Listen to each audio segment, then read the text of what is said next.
ডালটা যদি 2-3 ঘন্টা আগে ভিজেই রাখা যায় তাহলেই এক ডাল সেদ্ধ করেই ফুচকা আর চটপটি দুটোটাই খাওয়া যায়। ফুচকা আর চটপটি খেতে কে না ভালোবাসে, কিন্তু অনেকেই ভাবে এটা তো বানানো কঠিন। কিন্তু আমি তা ভাবি না, আমি মাঝে মাঝেই বানাই। শুধু দরকার হয় 2-3 ঘন্টা আগে কুসুম গরম পানি দিয়ে ডালটা ভিজেই রাখার।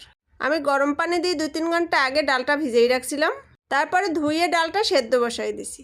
ডালের সাথে সেদ্ধ আমি আলু আর ডিম দিছি। ডিম, আলু, ডাল সুন্দর করে সব কিছু সেদ্ধ করে নেব। এই যে আমার ডালগুলি সেদ্ধ হয়ে গেছে, ডিম সেদ্ধ হয়ে গেছে, আলুও সেদ্ধ হয়ে গেছে। বেশি না, 15-20 মিনিট লাগছে ডালটা সেদ্ধ হইতে। এখন আলু আর ডিম তুলে নিলাম ডাল থেকে। তারপরে আলুটা ছুইলে আলুটা ডালের ভিতরে দিয়ে দিলাম। এখন একটা ডাল ঘুটনি দিয়ে সুন্দর করে ঘোটানোটা করে দিতে হবে, মানে আলু আর ডালটা সুন্দর করে মিক্স করে নিছি। তার ফাঁকে একটু তেঁতুল ভিজিয়ে রাখছি। তেঁতুলের টক না থাকলে ফুচকা আর চটপটি একটাও খেতে ভালো লাগবে না।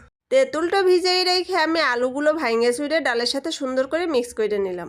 ডাল আর আলুর মিক্সির ভিতরে দিয়ে দিলাম ডিম কুচি কইরা, দিয়ে দিলাম শুকনো মরিচটা টাইলে গুঁড়ো কইরা, আর দিলাম ভাজা জিরে গুঁড়ো, আর এখানে দিয়ে দিলাম চটপটির মশলা। এখন দিয়ে দিলাম বিট লবণ। সব কিছু সুন্দর করে মিক্স করে নিছি। ভাই এসব জিনিস এডিট করতে আসলেও মুখে পানি চলে আসে। আর তোমাদের যদি ভিডিওটা দেখে মুখে পানি চলে আসে তাহলে আমারে দোষ দিও না ভাই, তোমরা বানাই খেয়ে নিও। ওকে, এবার করব কি, তেঁতুলের টক বানাবো। তার ভিতরে আমি শুকনো মরিচ গুঁড়ো করে দিয়ে দিছি, ভাজা শুকনো মরিচ। তারপর তেঁতুলটা পানির সাথে সুন্দর করে কষলাই নিয়ে তেঁতুলের বিচিগুলো ফালাই দিলাম। তার সাথে দিয়ে দিলাম লেবুর রস। লেবুর রস আর তেঁতুলটা একসাথে দিলে খুব সুন্দর একটা ফ্লেভার আসে।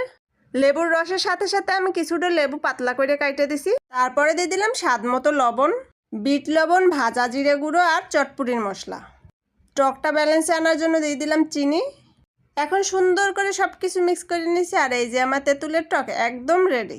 আগেই বলছি এসব জিনিস দেখলেই জিভে পানি চলে আসে। কিছুই করার নাই, ভিডিও করছি তার জন্য এডিট করা লাগবে, এখন এডিট করতেছি। আর মুখে যে পানি আসছে তা নিজে নিজে গিলে ফেলতেছি। যাই হোক, তেঁতুলের টক রেডি করে এখানে আমি ফুচকা ভাইজে নিচ্ছি। আজকে আমি ওই একই ডাল দিয়ে ফুচকা আর চটপটি দুটোটাই খাবো, তার জন্য একটু বেশি করেই ফুচকাটা ভাইজে নিচ্ছি। আর এই যে আমার সব কিছু একদম রেডি। আমার রান্নাঘরের স্পেসটা একদম ছোট, তাই আমি তোমাদেরকে সব কিছু একসাথে দেখাতে পারতেছি না। শশা কুচি করে নিছি, তারপরে ডালটা তো আগে মিক্স করে নিছি, তেঁতুলের টকটা রেডি। যাই হোক, সব কিছু রেডি, কিন্তু সবার প্রথমে আমি একটা ফুচকা খাইয়ে নিচ্ছি, কারণ আমি এখানে আর অপেক্ষা করতে পারতেছিলাম না। কাঁচামরিচ বেশি দিয়ে ফুচকাটা খাই নিয়ে তারপরে চটপটি রেডি করতেছি। চটপটির ডাল নিয়ে নিলাম, তারপরে তেঁতুলের টক দিয়ে দিলাম। শশাটা আগে কুচি করে রাখছিলাম, সেখান থেকে শশা কুচি দিয়ে দিলাম, সাথে পেঁয়াজ কুচি দিয়ে দিলাম আর কাঁচামরিচ দিয়ে দিলাম বেশি কইরা। এখন উপর থেকে কয়েকটা ফুচকা ভেঙে দিচ্ছি। আর এই যে দেখো আমার চটপটি একদম রেডি। ভাই এসব জিনিস দেখলে সত্যিই মুখে পানি চলে আসে। আমার তো এডিট করতে এসে ভয়েস দিতেই কষ্ট হয়ে যাচ্ছে। যাই হোক, তোমাদের কাছে যদি ভালো লাগে লাইক কমেন্ট শেয়ার করে আমার পাশে থাকো। আসসালামু আলাইকুম, আল্লাহ হাফেজ।